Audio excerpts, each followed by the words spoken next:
and that's unsettled. Well, maybe two words. The other one being mild, because we're always going to keep the wind coming in from the south or the southwest. In fact, we'll have low pressure with us throughout the next 24 hours, if not longer. One particular area of low pressure drifts away, meanders around western Scotland, then we find another one developing here and another one eventually developing to the southwest of Ireland. So all in all, very little changing. And that means to say a lot of cloud around, as you can see on the latest satellite picture.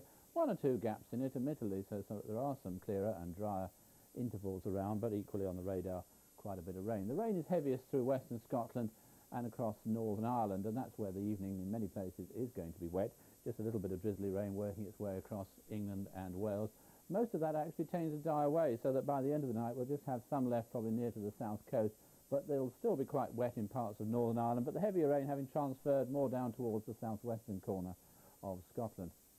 The winds throughout the night are going to come in from the south or the southwest over most of the country. A little bit of a chillier wind direction across parts of Northern Ireland and the west of Scotland coming in from the northwest, so temperatures there may dip down to about 6 degrees, but a mild night, 9 or 10 at the lowest, just about everywhere else. There again, to refresh your memories, is that area of low pressure stuck with us throughout tomorrow. Having said that, I think for many central and eastern areas the day may well start off dry and in places reasonably bright, but we're going to have that rain around in southwest Scotland, in Northern Ireland, some showery bursts around some of the other coasts in the west and south as well, and we will find perhaps some showers creeping a little bit further inland, but we're going to find an interesting development in that there's going to be a finger of rain pushing northwards through central southern England, Midlands, eventually into northeast England. At the same time, some of the showers in the west getting lighter, and the rain over western Scotland and Northern Ireland turning rather more showery. A mild day everywhere, around about 12 degrees at the highest in many parts of the country.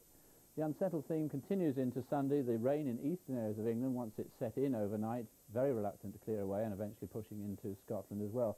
Brighter weather though, with showers in southwestern parts, and eventually some of those showers could turn out to be quite heavy with some thunder mixed in as well. But as you can see, again, quite reasonable temperatures. Good evening, Wilson.